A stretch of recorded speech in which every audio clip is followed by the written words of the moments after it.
Okay, welcome to class number 2. You know, last time we did setup, alignment, and pre-shot routine, and really important because unless you can get your body correctly aligned with the shot and aiming at the target, it doesn't matter how big your stroke is.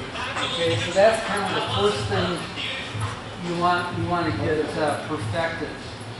Now, as we progress in the class, you know, you're going to be learning some new stuff. You know what I mean? Like things that you really weren't aware of about the game of pocket billiards. So I want this class to be as interactive as possible. If I say something you may not understand or it's, for any reason, raise your hand and ask a question, because we really want to make this class interactive so we can all learn.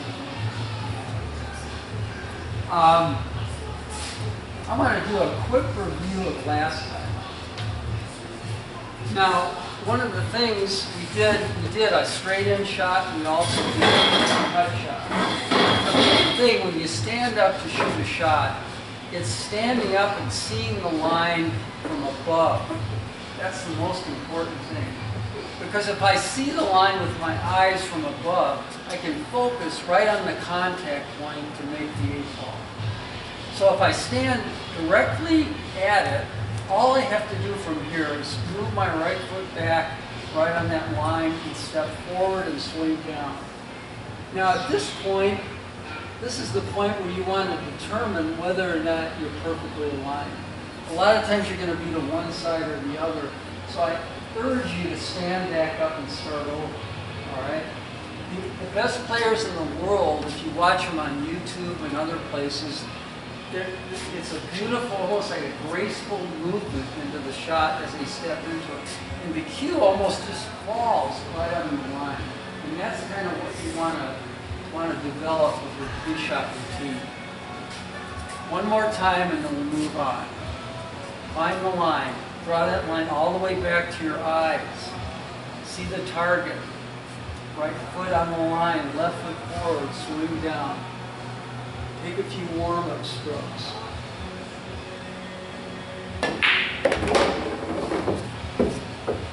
Peter, I have a question. Yeah, go ahead. I've been practicing that all week. Yeah. And what I find is no matter how many times I go down there, when I'm finally down what I think is the perfect line, I still want to do a minor little adjustment down there. How big of a sin is that? No, it's to not. not stand up again. There are no sins in pool. This is a hard game. It really is. In fact, I even noticed that I make that error sometimes. But really, ideally, when you become more proficient at the game, you'll recognize that when you get down and start moving around, that is going to cause you to miss most of the time. Because ideally, you want a pre-shot routine that allows you to just gracefully fall into the target you see from But those above. final little strokes are really to align it. Oh, Absolutely.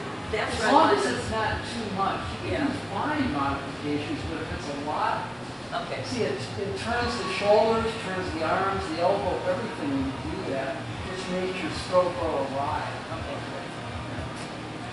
Peter, I've got Yeah. a problem. I've noticed that when I cut one way, I always get it. When I cut to the other side, I'm always off. So I'm running into an eye dominant situation. Well, that's exactly true. That what happens, like for example, I'm the same way. Stephen's correct. Now, if you're a right-handed player, you're usually right-eye dominant, okay? And that's a fact. Now, if that's the case, it's much easier to cut to the left than it is to the right, okay? Because you see the shot better, all right? Now, I could spend the next half an hour talking about dominant eyes, but I'm going to pass on that, and I'll tell you why.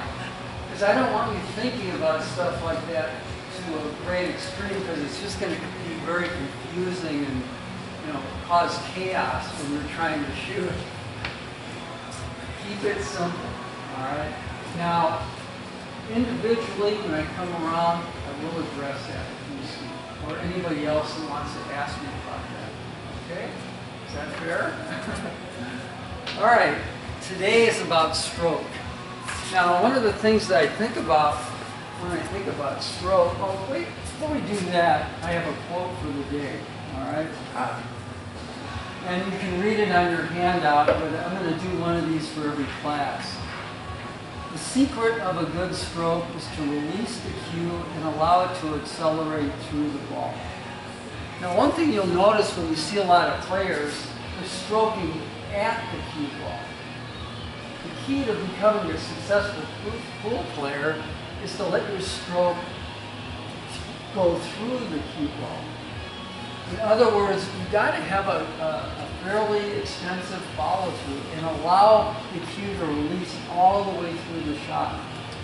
Now, just as an example, if I'm hitting a shot on the 4 ball, straight in, I'm going through my routine and swing, and I get down, I'm doing a rehearsal with my warm-up strokes. But one thing you'll notice is I go through the ball, cue stick will go about 6 or 8 inches past. And that's because I'm allowing the cue to release all the way through. And what allows me to do that is the fact that I'm cradling the cue gently. In other words, when I take a good grip on the cue, it's really only these first 2 fingers and your thumb. The last 2 on your hand are along for the ride. So by a gentle approach like that, when I take the cue back, you'll notice it stays level, doesn't it? It doesn't come up in the air like that. So you want a nice, gentle, cradling grip on the cue. So when you take it back, it stays level. And then as you get to the backstroke, you slow it down a little bit. And then allow it to release all the way through. And you notice how the cue goes through my hand like that. That's because I'm not gripping too hard. Like that. Now, how many of you have a grandfather clock in your house? You know, one of those big clocks that have a pendulum that swings back and forth? Anybody? No. Grandma did. Oh, Grandma did. Okay, I guess they're out of style now. Well, you know, the pendulum stroke is exactly like that. You know, most people, when they stroke the cue, they don't complete the backstroke. In other words, they get about 3/4 of the way back and then they jerk it forward. That's because they're gripping so hard, okay? But if you're totally relaxed and allow the arm to feel like a pendulum, the pendulum will swing back like this and slow down or even pause, which gives you a moment to really allow the cue to accelerate all the way through. You know, there's a way you can practice that. Like I have these reinforcers set up on each tab, and you can imagine a cue ball there. Take your warm-up strokes, back, through. Warm-up strokes, back, through. And this is a way of telling if your stroke is straight, too. Because if it goes left or right, you know you've got an issue, okay? In fact, I saw Ron doing something earlier. This is in another class. But this is a way to experiment and test your stroke. What I'm going to try to do is set the cue ball on the spot there, go all the way down to the middle diamond, and see how pure my stroke is when it comes back. Will it hit the tip of my cue? Very difficult drill.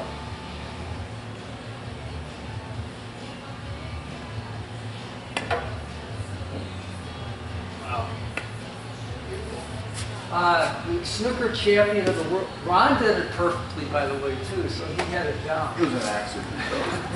The 6-time world champion in snooker spent 45 minutes a day practicing that shot. And if you don't know what snooker is, it's on a much bigger table with smaller pockets, so you have to be incredibly accurate. All right, questions so far? Jump in. Anything that comes up. All right, let's talk a little bit about how you hit a ball with more power or speed. And I'll use the same example. Now that first shot that I shot, I hit it fairly easy because I just wanted to roll the cue ball a little bit farther. But one of the things we're going to learn today is how to make the cue ball stop. Okay? And we call that a stop shot. Now to make it stop, you're going to have to use more stroke and more acceleration through the cue ball.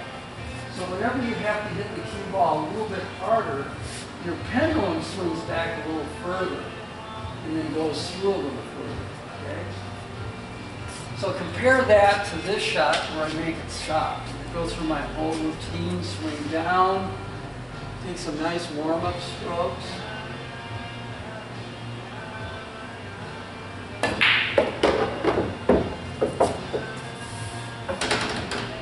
And you notice, to make the cue ball pocket the tune and stop right there, I had to use a little bit more power than that. Let's do it one more time.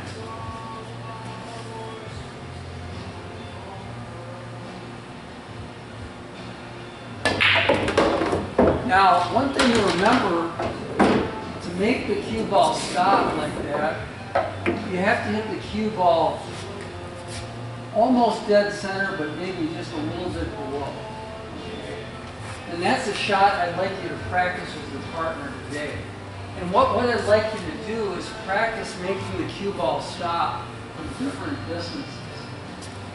Now, for example, I want to stop from this distance. I'm going to have to use more stroke and more power, right? Because the cue ball, when it hits the 13 to stop, has to be sliding along the clock. And when it's sliding along the clock, it's not rolling forward, not rolling backwards, so it should stop dead right there. All right, that's going to be drill number 1 today. Here's the other one I'd like you to look at.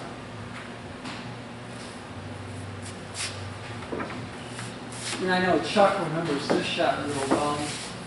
I've been doing this for quite a while. You notice I've got a line of balls on the left, and I'm going to put the object ball on the spot. Now the fun part of this is we can make a game out of it. So what I'm going to try to do is every time I'm going to choose one of these balls on the left, and I'm going to try to stop the cue ball at each ball. And when I do, I can remove it from the table. And I'll practice this routine until I can remove all the balls. So the first one, we'll do our stop shot, and we'll try to stop it right by the 8. So I'm going to go almost dead center. And then I can get rid of the 8. Now, I'm going to try to roll forward so the cue ball stops right by the 1. And this is how you're going to work on your speed control.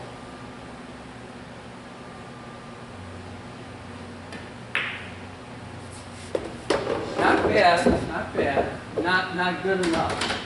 It's got to be at least, so I'm going to hit this a little bit easier this time. That's good enough. All right. And then we're going to go all the way to the 7 ball. Let's jump ahead. This time I'm going to try to stop the cue ball right here. So I'm going to have to use a little bit more stroke. And when I want it to go forward, I want to hit the cue ball high with a level cue. So I'm going to roll it forward all the way to the 7. You hit the cue ball high? High, because I want the cue ball to roll.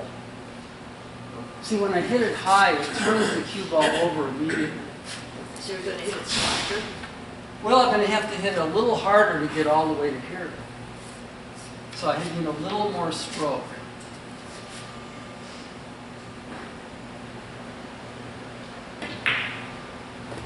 Slow down, slow down. All right.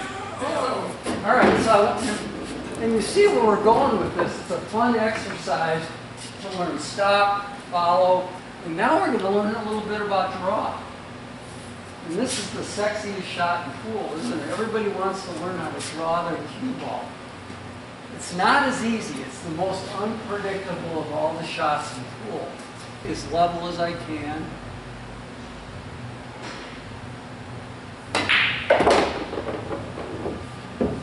You get the idea. But the reason why you miscue and jump the ball like that is because they elevate it back in too far, and then they drop their elbow.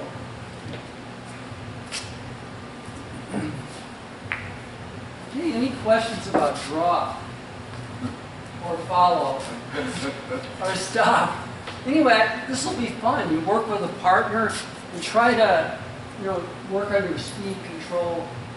Work on the draw, the follow, and the stop shot.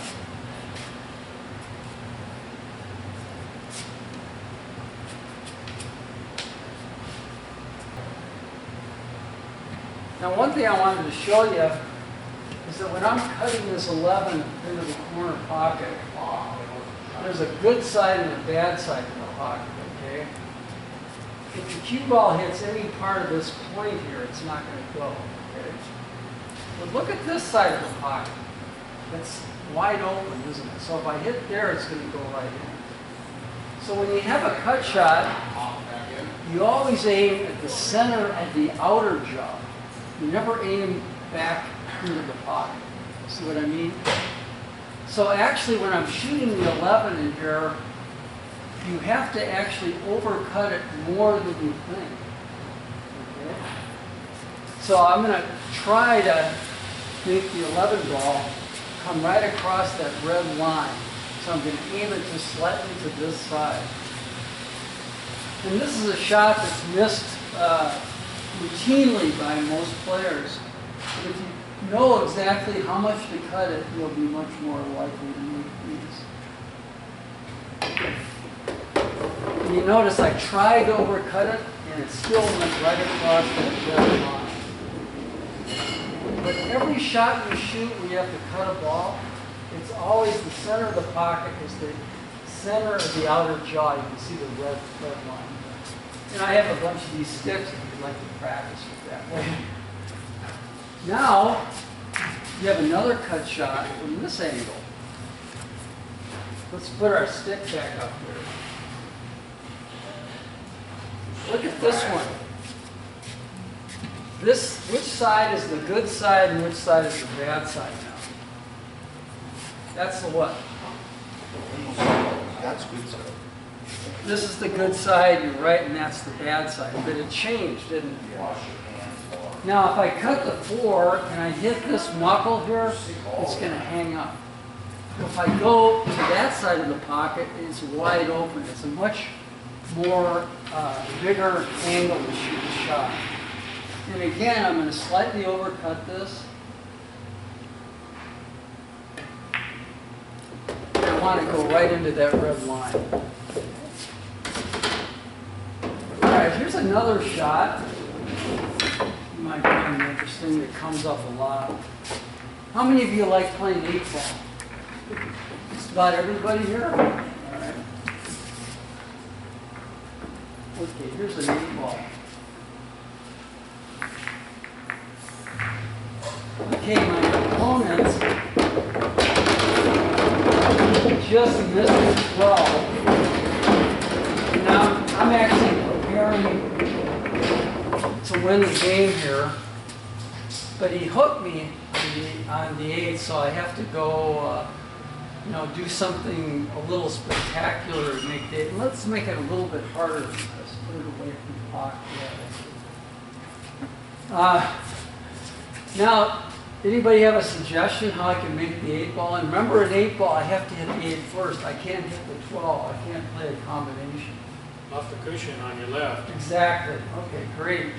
So, the one thing I was going to point out is there's actually a system to learn how to make these shots. I remember last time we talked about the ghost ball.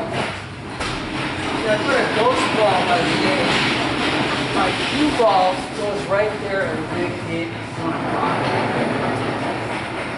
So the system that I wanted to explain to you is if I hit the rail and I replace that 4 ball, it's going to pocket the 8.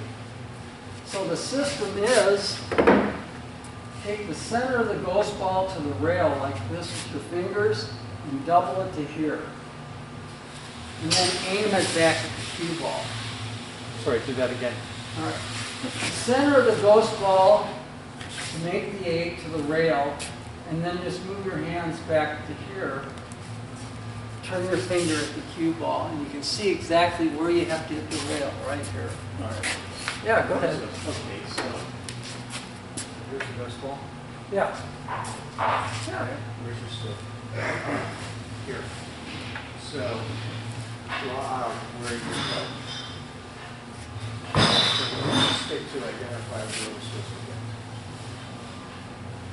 Oh, the contact point's Yes. here. Okay. The center of the ghost ball is where you want to aim, though, off the rail. And the system works from the center of the ghost ball to the rail, and then you double it and then turn your finger. So I'm going to aim at the edge of that diamond to make the 8. See how I did that? Do it one more time. Center of the ghost ball. Let's see the ghost ball. Oh, okay. Well, to make it, it has to go like Okay. this. Double it to here. Turn your finger that way, right at the edge of that diamond. Yeah. So you're measuring, no. So we're measuring to here. Center is over Okay, so there. you do that to the center. And then that's 1, 2. 2. Yeah, perfect. That's right. And then you aim at the cue ball. So if I shoot, Okay. yeah. But it's a real good system for making some shots. So I've got it all lined up to here, and let's see what happens. And you can do it from anywhere. You can make it even harder, you go like this. It would be the same thing here. Center of the ghost ball, double to there. Aim your finger back here. Right about the middle.